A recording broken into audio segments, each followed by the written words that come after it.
It's been, I've not been able to sort of spend the whole day watching and things, had a few things on, but no, it's been just so brilliant, and the live stream comments and the things happening on Twitter as well. It's brilliant, and that presentation we saw a second ago. Yeah, thank you for the comments about the jacket, Annette. But yeah, that presentation we just saw there from Lucy was just so empowering, wasn't it? It was really brave of her to do that first sort of presentation, but so powerful. Yeah, super. Really, really was brilliant. And I've got to thank you as well, Mark, because actually, if it wasn't for you using StreamYard for your Thursday night chats, I don't think this would have happened. So, bless you. The tech's holding up. I'm gonna disappear and leave you to it. Okay, cool, brilliant stuff. Okay, if you could stay local for a second, just so you could give me a nod to let you know, people know if you can see my screen when I'm sharing it. That'd be really helpful, Graham. If you could do my share screen and do that, and I should now be able to go across into my keynote here, and I'm hoping that you can see the presentation slides that I'm sharing with you here. I wanted to share with you about low stakes quizzing, and it's not really an argument for low stakes quizzing. Obviously, we can think about low stakes quizzing and why we might choose to do it. One of the main reasons is it's really helpful in helping us as teachers find out and get a yardstick, as it were. No stream yard, but a yardstick of where we're at our children in the classroom for learning. But there are some great tools out there, from Mentimeter to Kahoot to Quizlet to all sorts. But I wanted to share with you the reasons why. First of all, things linking to Ebbinghouse's forgetting curve, for example. We can link what we do with our low stakes quizzing into overtime practice with retrieval practice and spacing the learning and revisiting topics and what have you. Yeah, low stakes quizzing can link through to retrieval practice.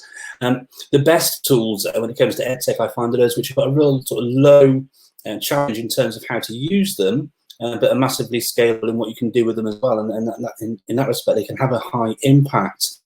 I try and share informed sort of approaches to using technology as well. So I pulled two quotes. There were 4 strands in a report that came out about this time last year for the Education Endowment Foundation, where they share about the impact that technology can have. And two of the key things that they said in those 4 strands, 2 of the strands talk about how technology can help to improve the impact of pupil practice. Low stakes quizzing massively can impact on that. Also, they talk about how it can improve assessment and feedback, and obviously using low stakes quizzing tools can massively help with that as well. That's a great report as well. It's called the Using Digital Technology to Improve Learning report, and there's lots and lots of common sense in there. So please do go and check that out on the Education Endowment Foundation site. The tool that I like to share about is one called Quizzes, though. Quizzes is a fantastic tool for loads and loads of reasons, which I'm going to share over the next 7 minutes or so. It's dead easy to set up, and I'll show you how to do that in just a few moments. You can easily share it within things like Google Classroom and Microsoft Teams. If you link it through with Classroom, it can sort of send all the results from the quizzes you do into your grade book and all that sort of thing as well, which is super helpful. It marks things for you. You can set them as assignments or homeworks as well. Children can create their own and practice that way. You can, as I said, have the results fed straight through to your student work page in Google Classroom. It links obviously to retrieval practice, and it's so easy to make the quizzes. So what we're talking about Quizizz, IZZ.com. It's free.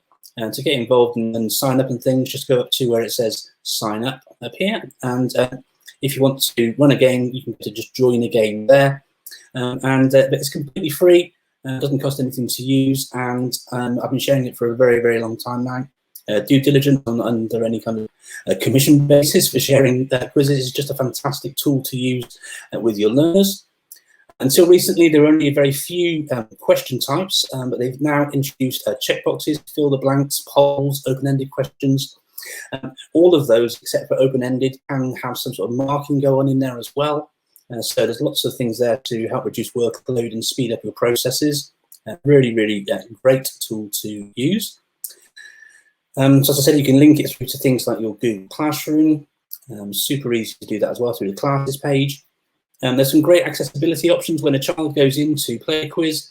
You can do things like having to turn the music off and sound effects and all this sort of stuff. You can have the questions read aloud to you. You can also include meme sets, and I'll talk about those in just a moment. Yeah, here you go. And so you can just upload a picture of yourself. So you can set it so that when you start the quiz, you can make it so that, and you can have it off if you want to. And as you'll see in a few moments, there's a more serious assessment mode as well if you want to do something a bit more summative. But simply upload 2 photos of yourself, and you can make it so that if a child completes a question, gets it right, they can see a positive response from you.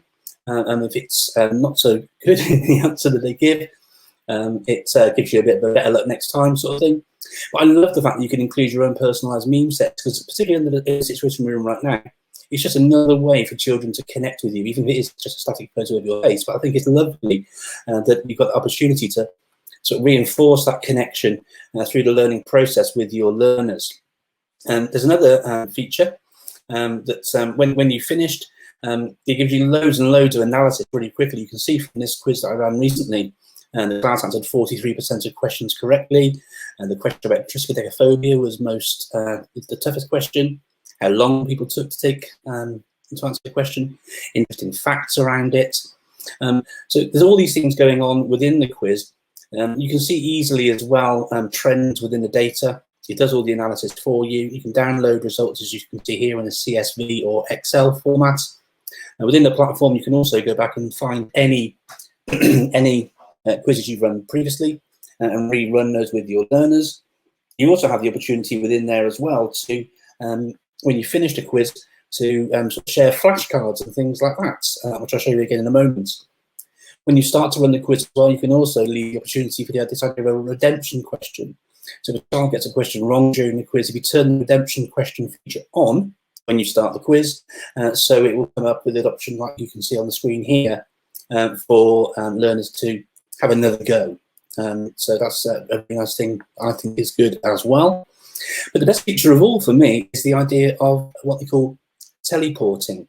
Okay, now when you use a tool like Kahoot, for example, if you want to set a quiz that somebody else has made using Kahoot, you have to bring the whole quiz over in one go. With quizzes, you simply type in the name or the search term for the sort of things you want to find some quizzes on to build your own quiz. And you can simply click onto the first one in the list that comes up, and you can, on a granular level, choose which of these different questions you like to include in your quiz. When you've done that, you simply click on the next quiz down, and then go for the process again, next quiz down, so forth and so on. Hopefully, if you've got time, I can show you that as well.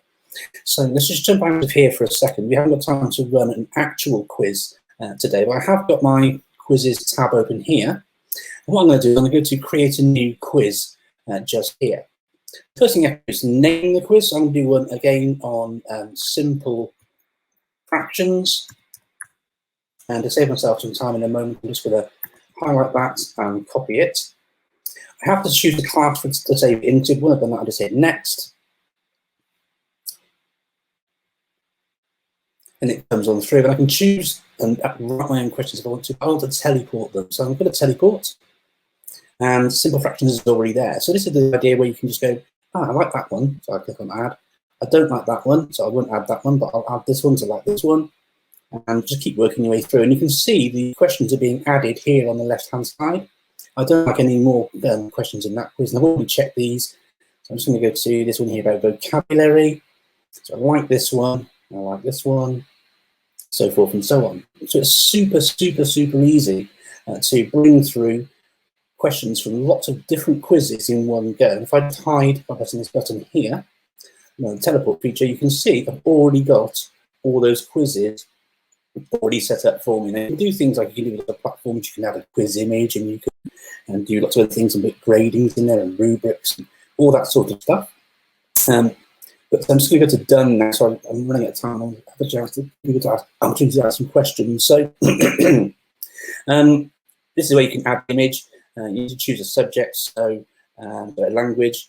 You have to also choose the grades. It's Americanized, so I just, for my own reasons, would choose it linked to what our years are. So let's say it's year 5, back up the 5th.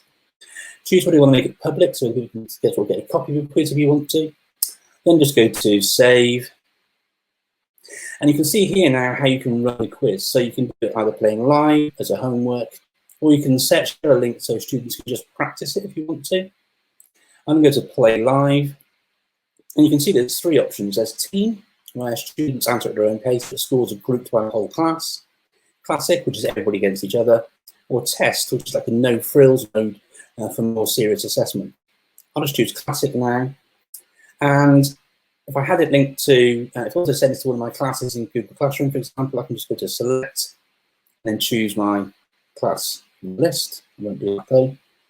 And then you've got a few options about how many times you want to allow students to attempt the question. You can only use quizzes, fun-generated names, show answers or not. In the classroom, I don't tend to show the leaderboard. I don't want the students to see that on the screen. This is a different sort of quiz as well to those that you might see with Kahoot and things, because with this, students work through the questions at their own pace. So you can shuffle the answer options and you can shuffle the questions as well. This is where you choose to have the redemption question on and the memes on or off. And then if you have the memes on, you can choose the meme set you want. So there's my little one that we saw before.